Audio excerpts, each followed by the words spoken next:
Hey everyone, we're going to get started here in a couple seconds, but feel free to drop in the chat where you're joining from. So always curious where everyone is calling in from as we kind of let the last group of people start to jump in. And welcome. This is going to be a fun one today. So really excited to have you here, and we will jump in. Also, feel free to drop your LinkedIn as well. Ooh, Germany. We're going international to start. This is great. Drop your LinkedIn, get connected with other RevOps people. This is a fun community and just a great way. We got South Africa, Canada. This is awesome. From Toronto. I was in Toronto before. I was living in Toronto. I just recently moved to Miami. Oh man, that sounds nice. I'm in Des Moines, Iowa, so I saw Minneapolis. So we've got some Midwest coming in. Washington, D.C. I'm actually calling in today from outside of Boston. So I'm in our Waltham office at ZoomInfo, Castle Rock. Got more folks from Florida. Love it. I know we got a big Florida office or group, and as well as international. This is great. London. Perfect. Another Boston. All right. Perfect. Well, I'm going to get us kicked off today. One of the things I want to remind the group of is there's a great Q&A option in AirMeet. So you'll see the two blurb icons. Drop questions in, right? These sessions aren't for Tessa and I to sit and talk at you, right? We want to connect with you. We want to be able to answer any of the questions you have. We want to figure out, what are you trying to learn as you embark maybe in your RevOps journey or continue to grow through that. So put your questions in. This is going to be a really fun session, a lot of just conversational dialogue. We both have some really interesting backgrounds and perspectives and want to hit on a lot of the hot topics out there. So as we think about, the playbook for high growth companies within RevOps, like we're gonna cover it all today.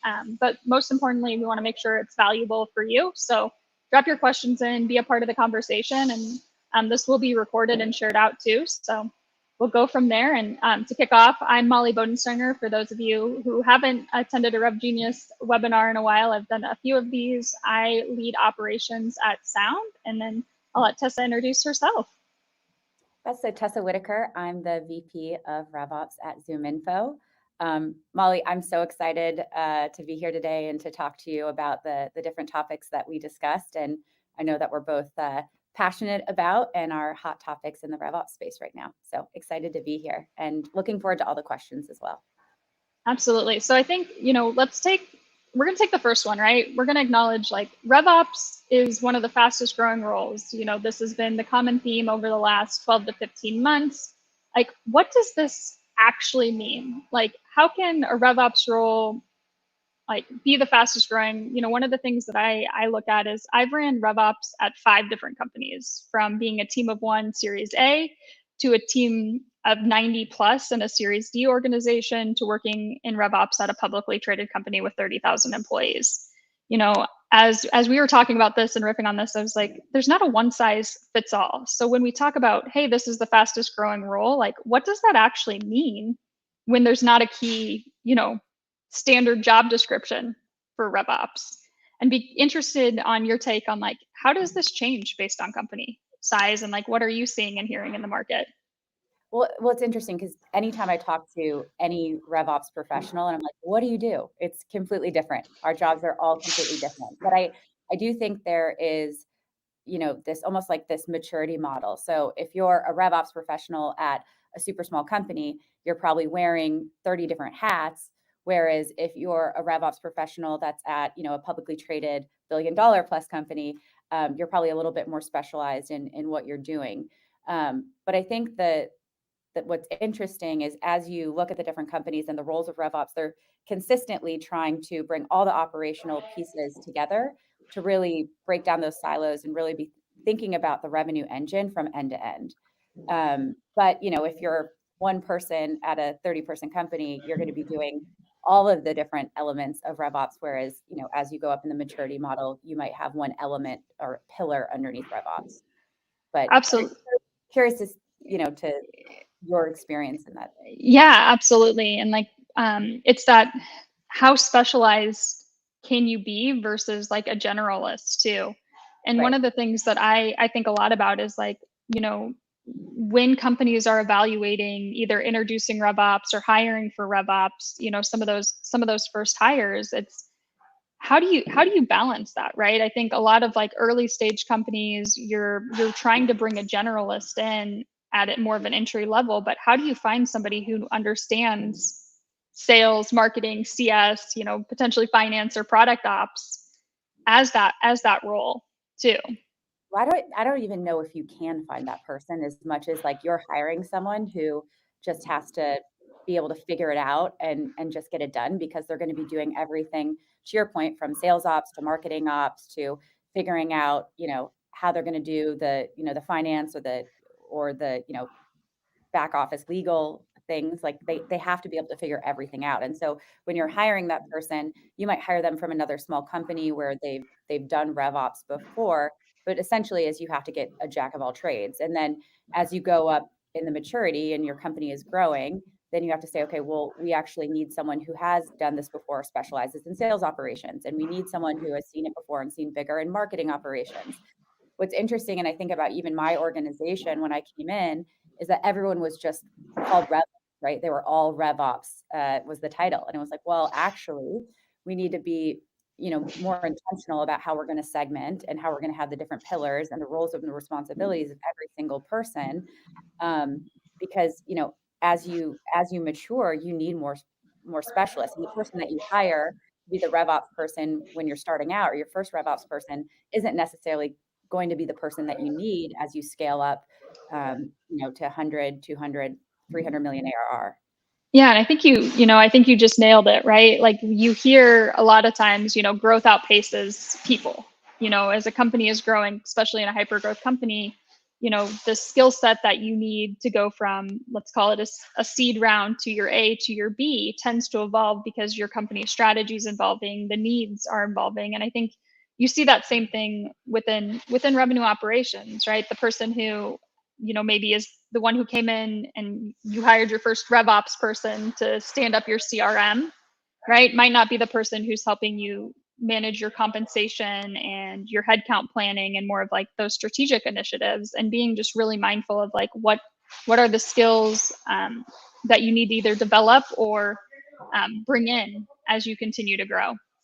Well, I think it's important. Like if you are the first RevOps person at a company, or the first of a couple, it's not to say that you can't be part of that growth journey, but at some point you have to specialize. Like at some point, you have to figure out like what is the specific thing that you're going to be an expert in, because you're going to have to bring more people in that are experts. So I think you can grow with the company, but doing everything or wearing 30 different hats, like eventually you need to be able to wear like one to three.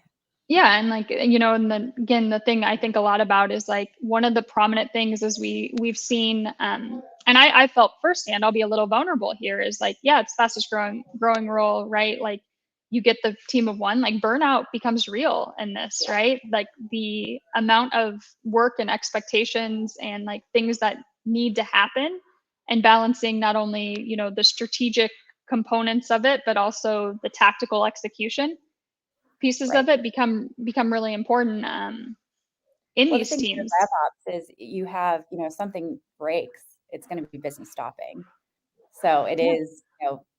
it is one of those jobs that, the company has to keep moving, keep working. So if something breaks, like, that's why the burnout is real. It's always on job. Yeah, it's like I think expect the unexpected is kind of like always the mindset. You can make a plan and try to have a plan, but something will change and it always will. And like I think that's one of the things that keeps me attracted to like the operations world, is like I do like that challenge and like that non-predictability. I think we can always predict something's going to happen. It's just a matter of what, and being a part of that. But it's also making sure as you are structuring your team and looking at things like how you manage, that maturity model too, and like really identifying where your company is at on that and setting the expectations the right way around that. Yeah. I mean, we try, I have my leaders here in Boston this week, and we talk quite a bit about, how do we plan to 80% of the time? The 20% and 20% of the time we know that things are going to change, initiatives are going to change, priorities are going to change, and we have to be able to pivot really quickly. And so we actively, save capacity knowing that.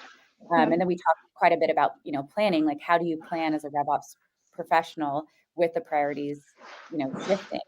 And so, if we're starting to think through, okay, we think through like change the business initiatives, run the business initiatives, and then, you have the enhancements or the things that come up one off.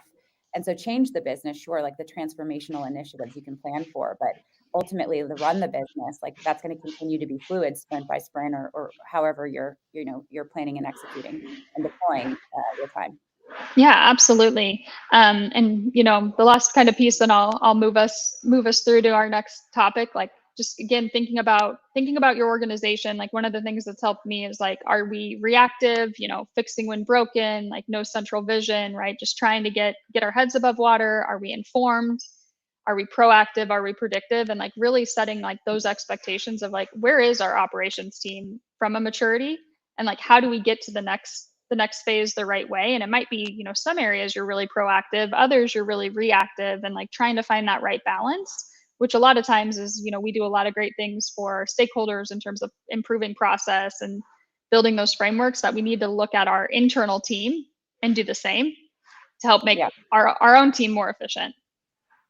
Yeah, no, absolutely. And that when I actually stepped into my RevOps role here, that was the first thing we did, which is how do we operate as efficiently as possible internally?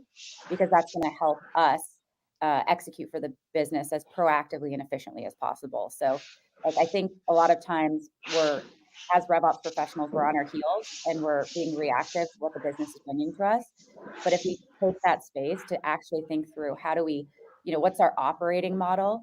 And how do we prioritize and how do we plan and how do we, actually roadmap as much to our, as much as possible as we can, that allows us to actually execute faster. I think a lot of times, and depending on where you are in your RevOps maturity and the size of your company, it's really hard to even make the space to do that. But I think forcing yourself to say this is the internal operating, manual or cadence of the RevOps team will only help you execute that much better for the organization.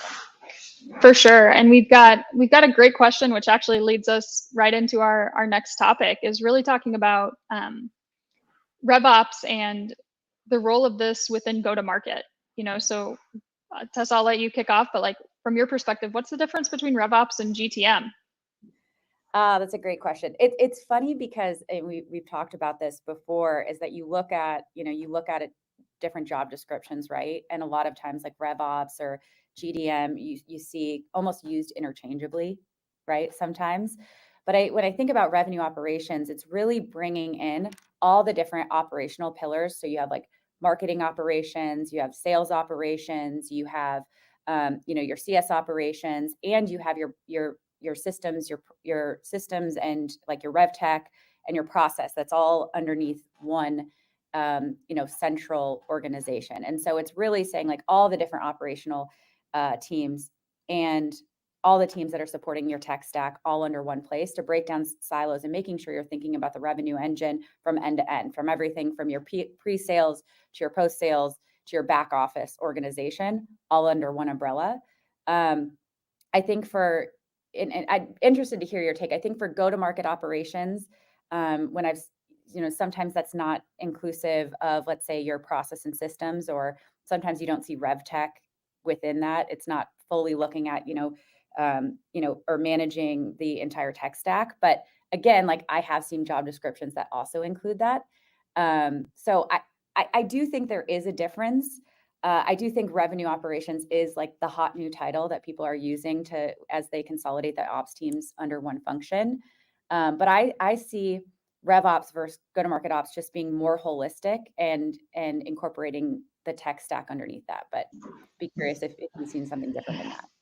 Yeah, I think similar viewpoint, right? Like in my mind, it's a lot of semantics, right? Like if go-to-market ops is not accountable for revenue, like you have a problem, right? If revenue operations is not actually accountable for like the marketing, sales, CS efforts of bringing a product or service to market. Like, those to me are like where there's like the slight nuance on this, like, but in my mind, it's the same thing, right? Like, whether it's revenue, whether it's go to market, whether it's commercial, right? It's the function of taking like the people, process, data, technology across that life cycle.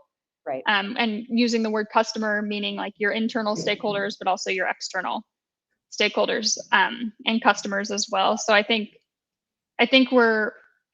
I laugh because like we're all marketers in heart, in some way, shape, or form, right? We're always trying to figure out like what the next big thing is, and that's where I think we're starting to say like it's not revenue, it's go to market, but like really, I'm going to say like what's the difference when you're doing it the right way.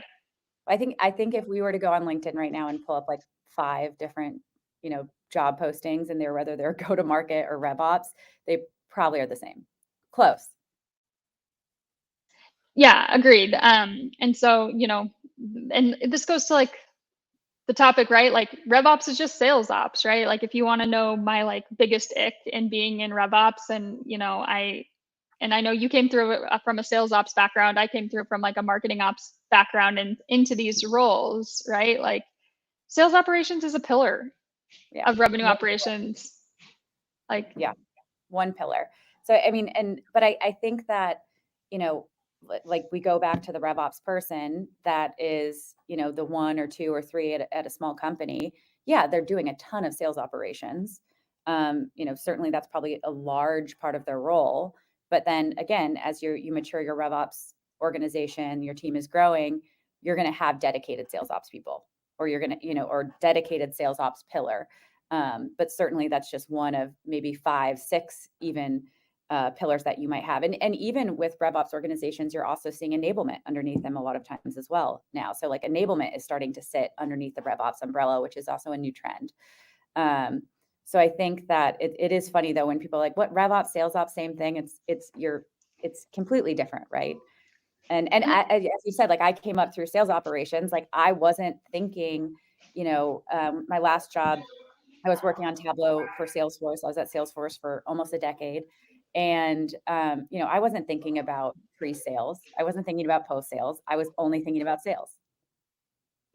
right. And it's like the word, for me, it's like I think that word revenue and sales like are perceived similar. And like that to me is us being myopic of like, where does marketing sit when it comes to revenue? Where does customer success sit when it comes to revenue? Like they're both just as critical, in terms of revenue generating functions. And that's where I think sometimes, when companies are like, we're going to hire for revenue operations, but it's like you're really doing deal desk. It's really understanding like where that sits within the pillar of the function, and how that's structured. And Andy Moat just posted a really, really great article on LinkedIn. I should try to dig it up and drop it in chat, on like why marketing operations people make really strong RevOps leaders, right? And like, what is that difference in experience that they bring to the table from sales ops? Not to say you're not a great RevOps leader, but I'll die on like marketing ops all the way. Type of thing there though, right? And so it's understanding like those perspectives. We had another really good question come in. When you think about hiring for RevOps, like should you look more at sales development leaders who are managing generally large tech stacks? Curious your take as you've hired within your RevOps org. It's I haven't thought about that before. Actually, wait, I say that one of my RevOps leaders came up and was a sales development actual leader who stepped into RevOps. So as I said that, I'm not, I actually have done that before. He's an incredible leader. And he came up through the sales development organization. Everyone actually on my leadership team now came up through revenue operations. They were ICs that were performing really well, that were continuing to think not just about what they were responsible for, but the entire organization. And I've been really lucky to promote from within. If I was hiring, let's say bringing in a leader in externally, and some things I would look for, I think the sales development piece is interesting. I also think though, hiring someone who has been a sales operations or a marketing operations leader before. I think that they come in and, thinking more holistically about revenue could be really successful. But definitely interesting concept. I think it is helpful to, when I'm thinking about bringing in a leader into revenue operations, to making sure that they have some operational background, I think is important. Now, that being said, when I'm thinking about hiring ICs or, RevOps folks, looking for people that, it doesn't necessarily have to have, I mean, depending on the level, an ops background, maybe they are coming from the business. I think there's a lot of value in that. I actually was showing my team earlier today a video that one of our AEs had made about how he had personally automated his workflow to take basically 20 decisions he has to make to close a deal down to 4. And we're going to like take what he did and what he built himself on his side and actually scale that out. Like, I think there's a lot of people that think that way, and bringing someone in from the business who has been a customer of RevOps can be really beneficial. But yeah, I mean, curious to hear your take when you think about like hiring and who you look for. I think at the end of the day for RevOps, you need someone who is creative and operational, but ultimately can get things done.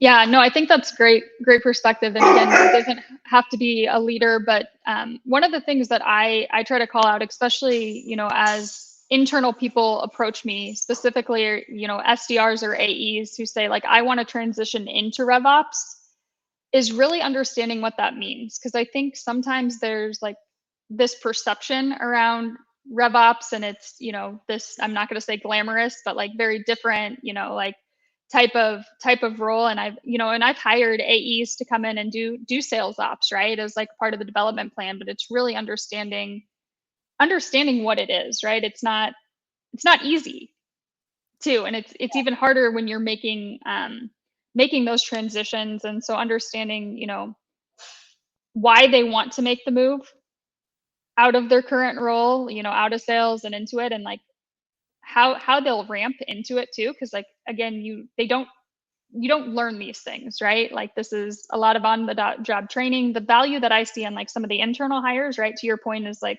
they understand the business, they understand their process. But with some of that, you get the risk of not getting a fresh perspective as well Yeah, to no, it, that's true. which has been one of the things that like I've ran into challenges of, like, when you come agnostically out from something and being able to look in, you tend to see more of like the gaps of the inefficiencies, and opportunities there. But I do think, for me, I mean, I've hired former teachers to come run CS operations, right, and do different enablement things. Like I think it's looking at, the skill, the will, and like what you need in the organization. The hard skills can be taught, right? Like you can sit and teach Well, no people. blueprint for RevOps, right? Yeah, Like we talked about this, like, you take a RevOps leader, there's not that many RevOps leaders that exist that have 10 years experience in RevOps, right? Like it's evolved so much. Like, so the people that are coming into RevOps, like it hasn't been around long enough for, people to have 5-10 years experience in the broader RevOps spectrum. But yeah, I right. don't Like, I mean, yeah, I laugh at the job descriptions, like 15 years in RevOps. It's like, who has that, right? Like leading RevOps teams, like very few people have that, yeah. right? You might have 15 years in marketing ops or sales ops, like collectively across functions, but generally not leading it. So I think part of it's, looking at the people, like looking at how they'll fit into the org, the skill sets they provide to this. And like, for me, it's like, are you coachable? Are you teachable? Like, are you open to like driving stuff forward, right? Like grit, tenacity, like innovation, like those are the things that excite me in hiring. Can I, so we didn't talk about this before, but I generally have a question for you, so I'll put you on the spot. How do you, when you're interviewing, how can you, when you're like the person that has grit, that's going to get things done, like, how do you screen for that? Like, do you have, like, I was thinking as you're talking and I was like, how, is it a feeling? Is it intuition? Like, how do you know someone's just going to come in and be like, I can figure anything out? Yeah, I think one of my favorite interview questions, and this doesn't necessarily screen for grit per se, but I think it screens for like how you overcome challenges. Is like I ask how when you made a mistake, right? Like, and I can be the first one to be like, this was a huge f up. Sorry for saying f up that I did, where I accidentally, scored. I imported a list. I scored hundreds of thousands of records as MQLs for a huge enterprise client when I was consulting over Easter weekend. It was a huge mess. And I think it was 8 years ago that this happened, right? Like, and understanding like how people look at like their mistakes and learn from their mistakes and like are okay with like being like, I screwed up, I move forward. Like that to me like starts to show like, can I take accountability? Because we're all going to screw up in RevOps. Like I screw up almost every day where I'm like, oh crap, I should have done that differently or thought about this a different way. And it's like, that's what I think makes some of the best operators, is because we're so driven for improvement. We're driven for like keeping things getting better. Like we're probably the hardest people on us when we do screw up. Yeah. And so it's like how we learn, how we take that, how we apply that, and like are really just like humble at moving forward. That's one of my favorite interview questions to try to like just By the screen way, for. that's gonna be on my list now. That's a great one. Yeah, because there's a big difference between somebody who punts the blame to somebody else and somebody who just owns it, right? Because like as somebody who's you manage teams, I manage teams, like the people I want on my team are the ones who are okay being like, hey Molly, like oops, Right. and I need help, versus the Yeah. ones who are like, oops, let me sweep that under the rug and hope nobody finds out about it. To And like there's we dropped in the chat. They said you only truly innovate when you do something different, which also has a chance to fail, which is, absolutely. And I think as RevOps leaders is that we have to create a culture where there isn't fear of failure, right? It's like there's safety to fail, which is like if we're truly going to innovate, if we're going to really think through end-to-end process and how do we drive more automation and even how we start to think about AI is like there's going to be trial and error. And so Yep. the only way that we can keep people creative and innovative and thinking bigger, thinking more strategically and thinking about things that we haven't done before is that they feel that safety in the organization that like if you mess up, like we'll figure it out. Yeah, and one of my favorite things that I've started doing with my team on this, like this is going to sound really morbid for everybody, but like we do a pre-mortem before we do things, and we say like, okay, like what's the worst that could happen, right? Like let's align on this. Let's understand like what's the worst thing that could happen by doing this, and like let's gauge that impact, and like let's be aware of like where this could go wrong up front and Yeah. identify that and can make sure we're communicating that back with the stakeholders. We're calculating the risk and like, but Right. like here's why we still think we should go forward. Yeah. And I think that, I mean, that definitely works the bigger initiatives. You obviously, Yep. we're moving so fast, we can't do it for everything, but like we even started doing, so like quarterly, so like end of quarter, we go through, we say, okay, what are all the different things that could fail? How are we monitoring them? Right. I think monitoring, especially as you get, it's something that we're actively thinking about as, our RevOps organization has grown is like, we need to monitor post deployment or, even like end of quarter, like what are all the things that can go wrong? How are we going to handle them if they go wrong? How are we going to monitor them to make sure that they don't go wrong? And then even in some cases, like actually do fire drills of like, okay, let's pretend that, lead routing goes down. Like, what are we going to do? And I think as you get a more mature organization, you can actually fire drill things failing that are business critical, that are revenue impacting, the more you can be prepared. Absolutely. And I think the other, I'd say like lesson I learned later in my, maybe not later in my career, but I wish I would have learned earlier in my career is like, I'm not perfect. And like, especially when technology comes into play, like stuff is going to break. And so part of it's like, how will you know if this doesn't work, right? We always talk about like, how do we know if it works, right? But Right. like identifying like some great point on like lead routing, how do you know if it doesn't work, right? And how do you make sure you set those catch-alls to be like, okay, this is how we'll know that things are slipping through the crack. Because that's the other way when we talk about being reactive in the fire drills, like we can help prevent some of those fire drills with a little foresight. 100%. We've got another great question in here, looking at RevOps and like where it mostly closely aligns. Sorry, from a career growth standpoint, smaller companies, several bosses. I'm be excited to share all the different people that I've reported to in running RevOps. But I think like where does RevOps report? Like Tessa, like who do you report to at ZoomInfo?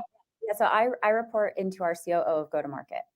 But it's funny because you talk to different RevOps practitioners, and they're reporting into, the CRO. That there's a emerging trend, or I've seen it. I don't know if you've seen it on LinkedIn lately, where people are saying, "Oh, like RevOps should report into the CFO." But you see, it's like the CRO, the COO, the CFO, the CEO in some instances. But like, who is it that RevOps should report into?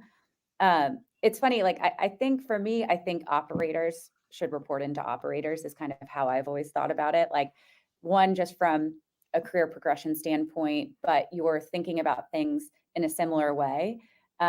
We used to always say, like when I was at Salesforce, like why sales ops, or we call it sales strategy, didn't report into the sales leaders. What is it? It's like the fox guarding the hen house.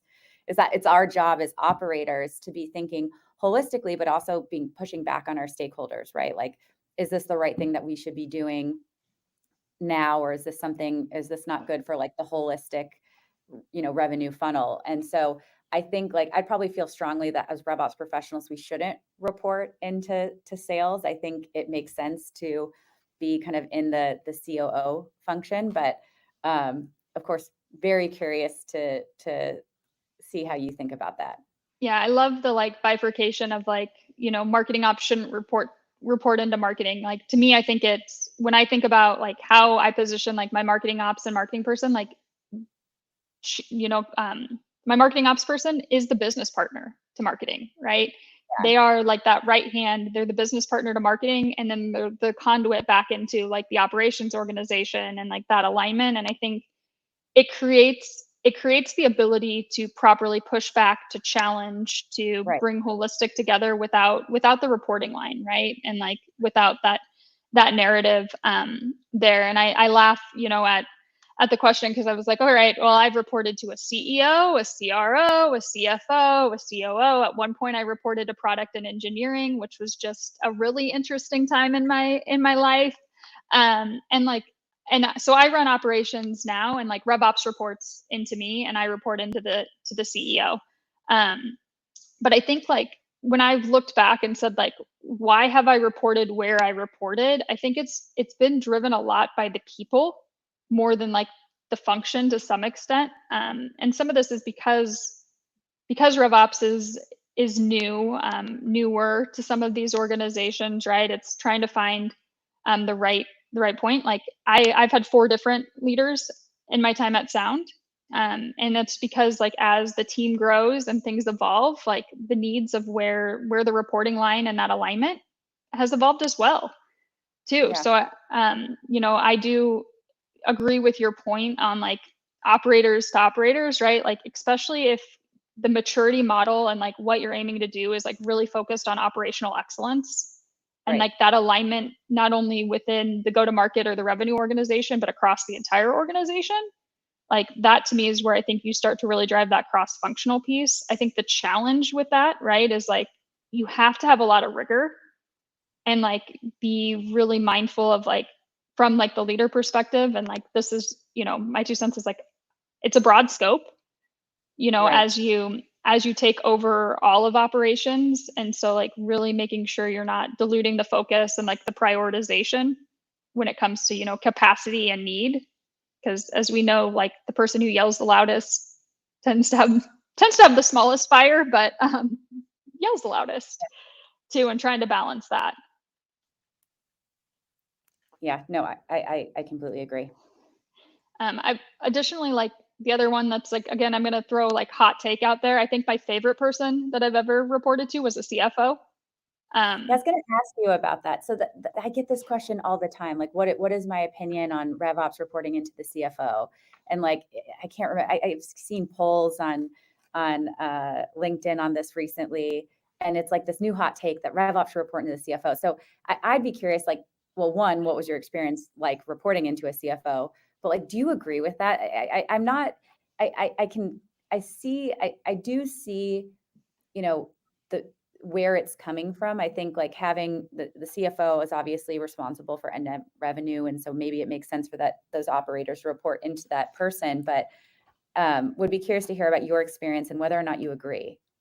Yeah. So I think, again, and I'm going to say like, it depends, but I'm going to caveat on like, what does it depend on? Right. So it depends Yeah, on, the person, and it also depends on like what the company is aiming to do. Right. Like if your finance team is like playing a big role in like revenue planning, forecasting, like a lot of like the FP&A components, like you have a tight, you know, deal desk type of process, and like there's, true finance like operations, like to me this yeah, helps align like strategy and financial performance together, sure. right?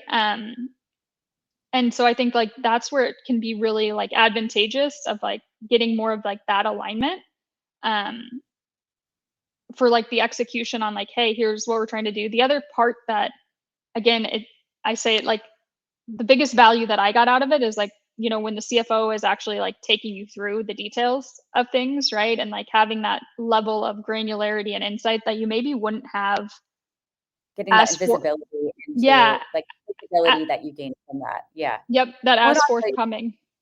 they're probably easier to get budget, right? It was a lot easier to get budget. I mean, I think like if you want I'm going to give you like all my hot takes, right? I think the people I enjoyed reporting to the least were the CEOs. Okay. And it's not necessarily, and I laugh because I've reported to CEOs at Series D companies, A companies, and B companies, right? So it's not a matter of like size of company or that. I think, um, it tends to be like where you balance like the strategic to the execution, right? Like it's almost Right. Well, managing like, how do you push back? Like, can you push back, right? Like, you're like, all right, here's the roadmap, here's the priorities, here's what we're working on. I mean, do you say no to your CEO? yeah. And I think, I mean, yes, today I do. Hopefully he's not listening. He'd be like, yeah, she doesn't have a problem pushing back.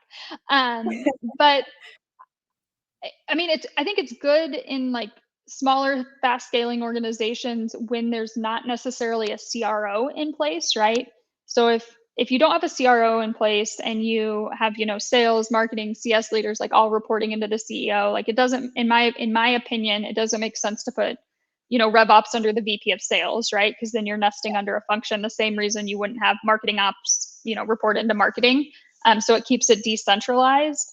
But I think in the situations where like there is a C-suite and there is a CRO in place, you tend to create more friction, because of how you're driving alignment and in betweens, right? Right.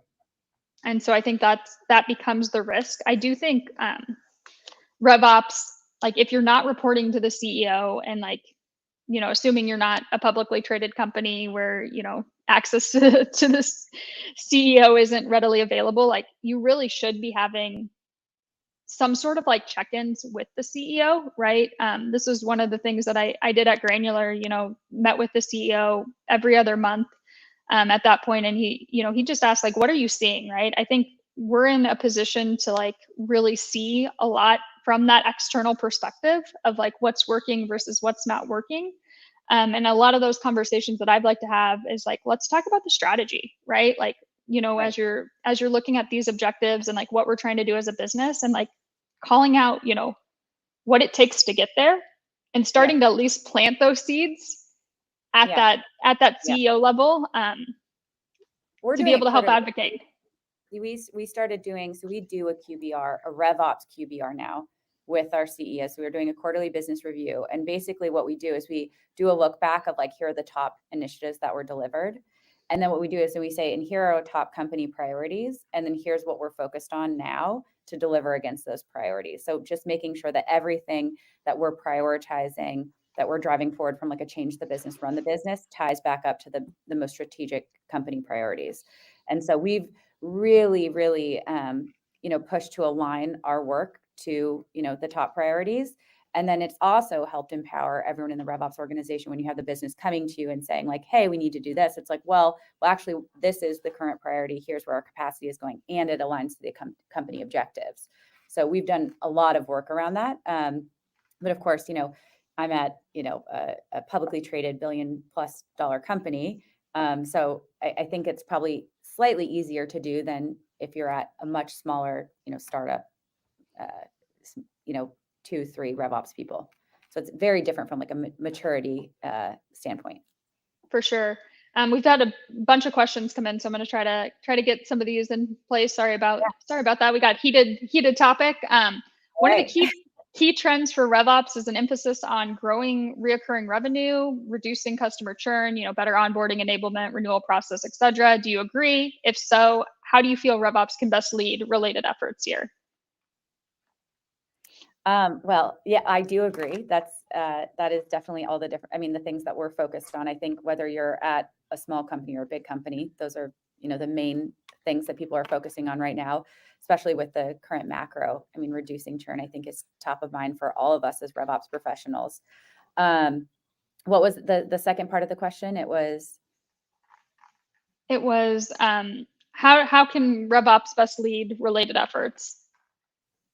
Yeah, that's a great question. I think, going back to, and we're going to go through an exercise. As I mentioned, I have my leaders in Boston this week, and we're going to go through, okay, of the different big, priorities that we have. So if you were to take each of those and put them in their own box, what are the different things that we need to do to address that from a change the business? And I said this before, run the business and enhancement perspective. So what are the small things that we can do, the small tweaks, the low-hanging fruit to help address those things? What are the things that we need to continue to do to run the business to support, the different initiatives or priorities around those things?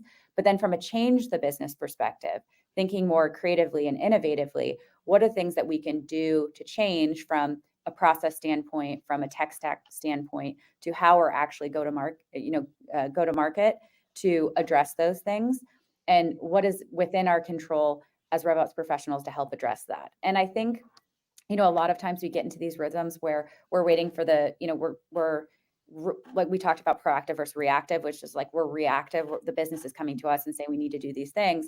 But I also think it's our responsibility as RevOps professionals to proactively solution and say, have a strong POV of this is what I think we need to do to address those things. And so again, making the space to say, change the business, run the business, enhance, what can we do to address those things as RevOps professionals, have a strong POV and go to those, conversations with our stakeholders and have, more strategic conversations about what we should be doing.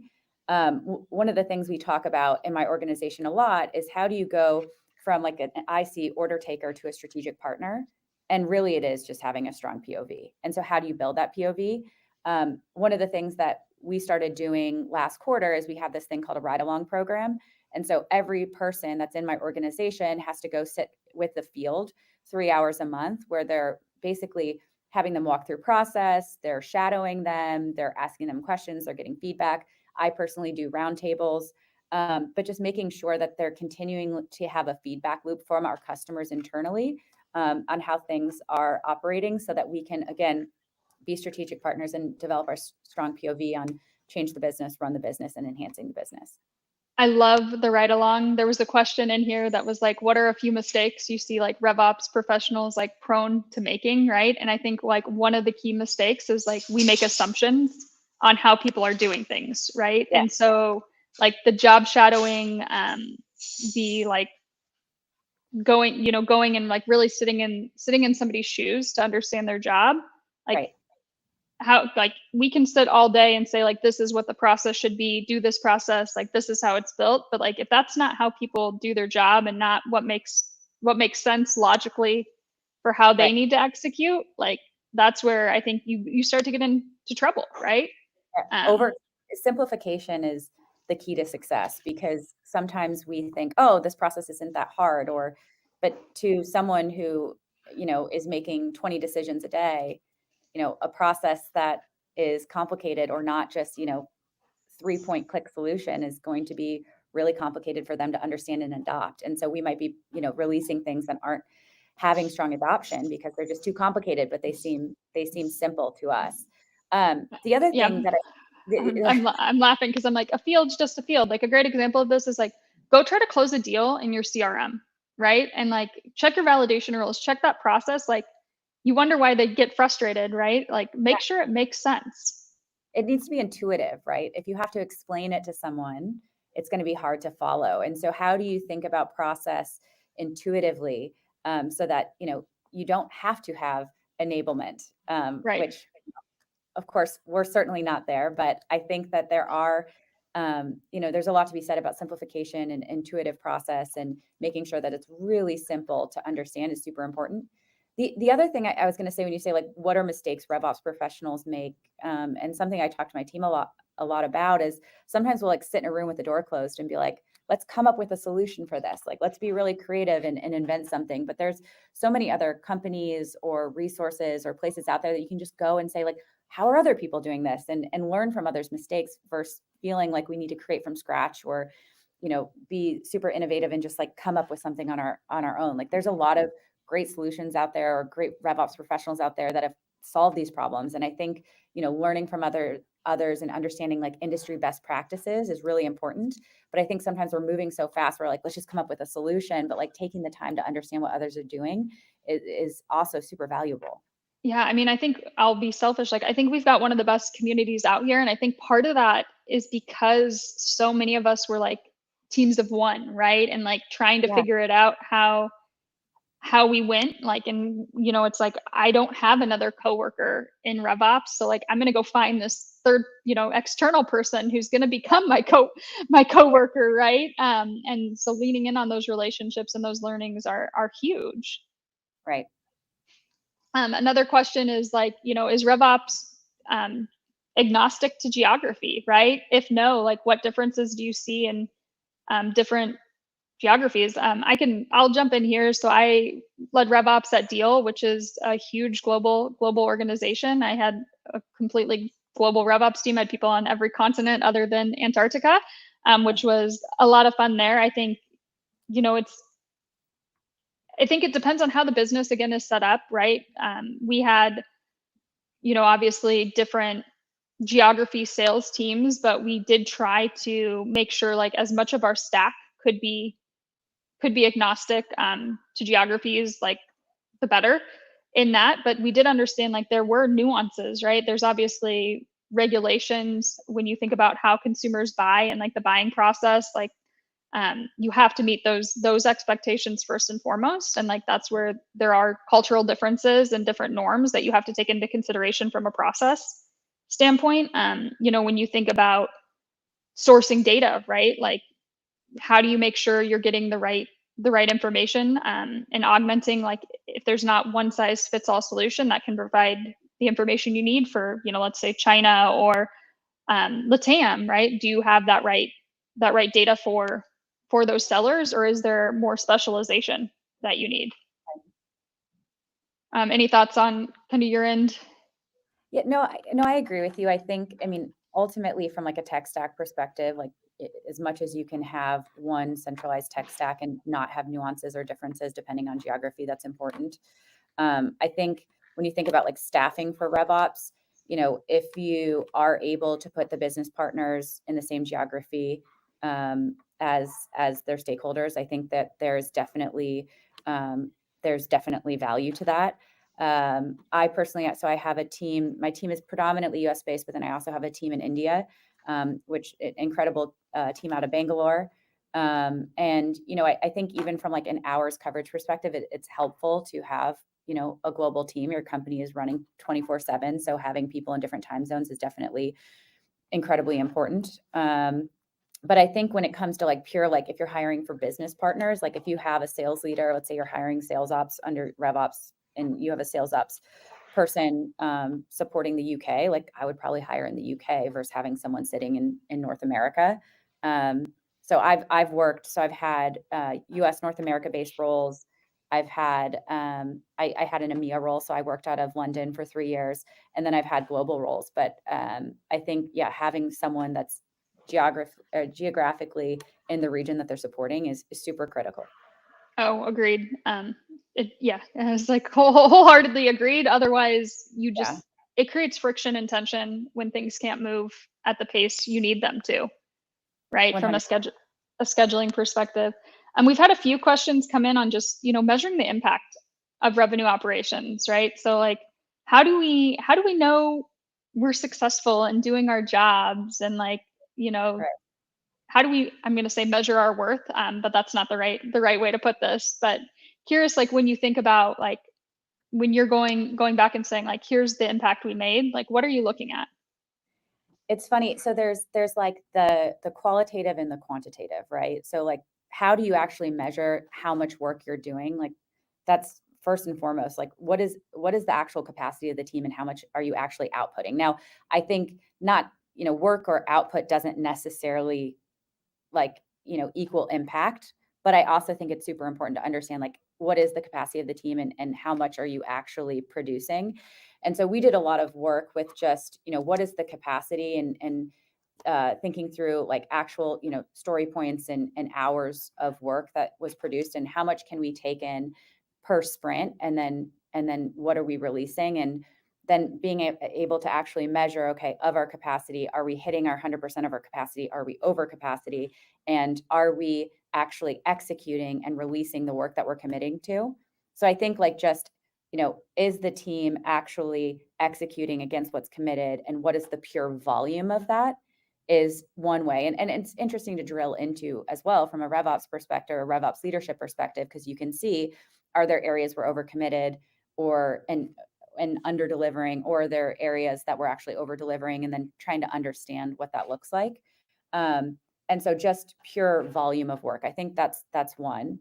But then also just being able to say, okay, of the things that we release, then there's like the idea of like adoption, right? So like, of the different things that we're doing, is it being adopted by our customers? So I think that's like the second piece. So you have like quantity of work, and then you have like adoption of work. And then there's also this idea of like quality of work. So the feedback loop, and/or is what we're actually putting out there, is it good? Is it working? And like having that actual feedback loop.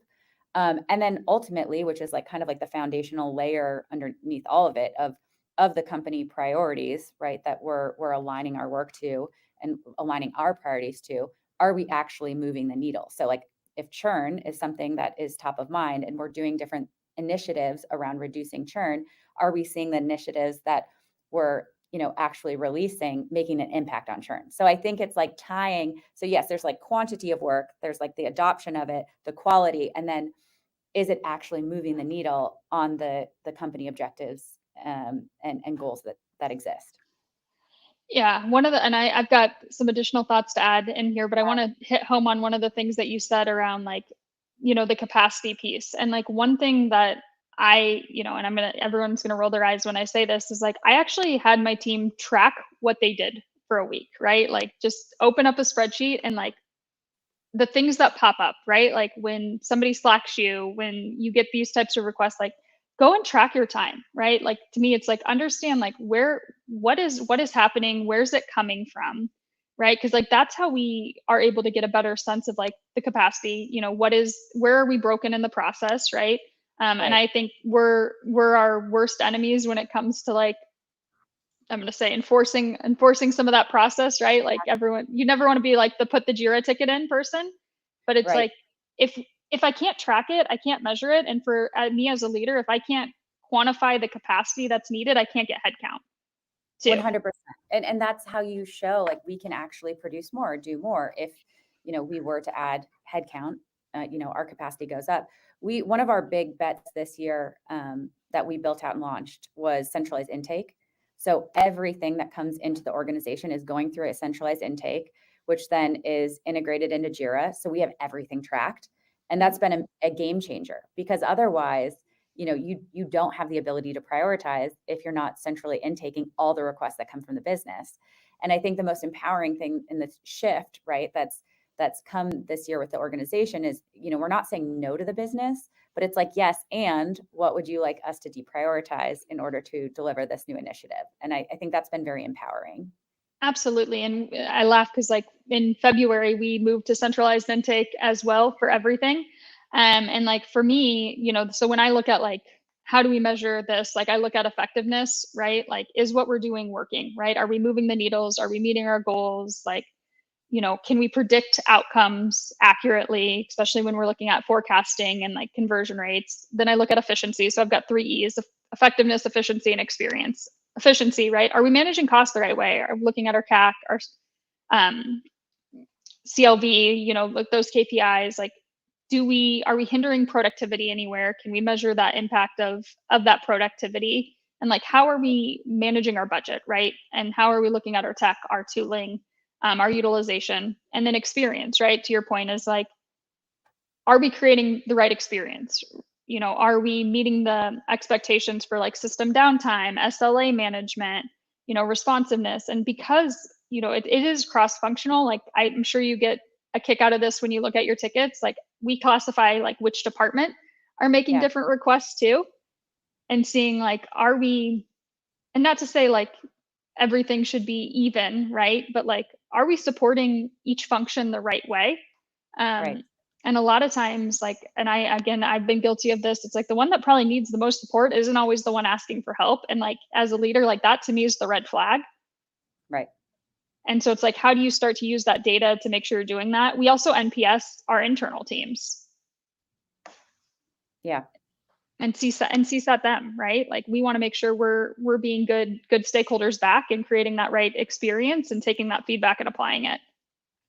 I think the feedback loop is incredibly important. But one of the things I just wanted to, double down, as you said, like looking at the request by stakeholder, I think there are going to be groups that are always going to yell the loudest. I'm not saying sales, but I'm not saying sales. Yeah, I'll say it's sales. It's sales. But then there's other organizations, that if they're going up against sales are never going to be able to get anything done. And so making sure that you actually have set capacity for the different organizations so that everyone can move the needle forward, I think is super important. And so having that visibility and understanding where are we not actually serving the needs of our stakeholders because they're not yelling the loudest, I think is super critical, and why centralized intake is so important. And I think we'll continue to see a trend of more people moving towards a centralized intake. It's the only real way that you can prioritize and be proactive is when you have all of that in front of you. Yeah, and it's not because like I want to go and be like, look, we did 200 tickets, right? Like that's not, ultimately like mean, right? Like it doesn't mean it. Yeah. The outcome, but right, it helps to understand like what requests are we getting that are, reactive, that are telling me like something's broken, right? Like we're getting all these requests to merge duplicates. Like how can, like, is that something now we should automate, something we should innovate? And how can I quantify the ROI on a tool, because I can take the time spent on that and actually make a business case around that versus just, I don't know, we need to like get a merge tool, right? Like it definitely helps me say those things and do those things the right way. The other, the part of like the screaming the loudest, one of the things that, we implemented at Deal and I've carried over in other organizations was like doing a WBR with the go-to-market team, right? Like you put partnerships, you put sales, you put marketing, you put CS in a room, and like you scorecard, you talk together, you act as a team on that. And that to me is like when you think about capacity and like prioritization, like that's where you force those trade-offs and you look at, the company objective, and it's like, how are we going to get there? And like, who's on first for like needing the most right now? And until you do that, like you're always going to be Stretch Armstrong and getting pulled by all these like different leaders until like you get them. It's like instead of you going to them, you get them to come to you together. Right. And driving like that narrative as well. No, I completely agree. How are we, the collective trade-offs that we make to drive towards the top company priorities? Yeah, and like, subconsciously it's like you have to let them think it was their idea. And like the more you it's their idea. No. The more you can make them think it's their idea, the better the buy-in tends to be for you. That's the trick for all the RevOps folks on the line. Make your stakeholders believe it was their idea. Last question, I think, because we're almost at time. Like, how do you ensure you get the authority and not just the influence? Oh God, that's such a great question. I mean, I think it goes back to, be a strategic partner. And then also, you have to deliver. At the end of the day, like you have to get things done, you have to execute. And so being able to be both a strategic partner and someone who can get things done is how you build trust. I don't know, Molly, if you agree, but like I think those are the two pieces of the puzzle. Oh, 100%, right? I think like it's the trust piece, right? It's the say what you mean and do what you say, and like Say what you mean and do what you say. Yes. And you get there, it's like, we talk a lot about like getting the seat at the table, right? Like the seat at the table's earned, right? Right. Like, and so the bigger piece, and like I always use a restaurant analogy on this, is like get to the point that you can, like, right now you're probably eating leftovers, right? You want to get to the table. You want to start to set the menu, right? Like, how do you get that way, where you're actually in the decisions before dinner gets served, and like Right. working towards that. Like that to me is like when you know you've got that right credibility in the Right. organization, because you're getting brought in while they're trying to figure out the strategy. And you can't do that through process, right? It's like, oh, it's the process to have RevOps in the room. Like, no, like you want them to have you in the room because they don't want to make a decision without you. And so it's trust. Yeah, because at the end of the day, like and I say this a lot, and I'm going to say a curse word really fast, so don't get mad at me, but like, don't shit on the doers, right? Like, we're ultimately the doers on Yeah. things. And it's not to say like it's only in executionary and like tactical function, but it is the ones who, when you say you want to go into a different region, right? We're going to start selling in Latin America. Great. Like, that's a great, vision to have. How do you do it? Right? Like, and that's where coming together, and that is still super strategic function that you Right. need to help map this out, versus like, we're going to sell here and here's the plan and we're going to do it in 2 weeks. Like, go figure it out. Bye.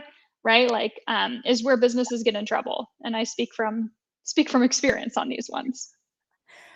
Molly, I know we're at time, but I Yeah. just want to thank you. It was so great hanging out. I know it was 2 weeks ago we sat down and just kind of going through what we wanted to talk about. And I feel like we covered a lot of the top of minds or questions that I'm getting as a RevOps professional.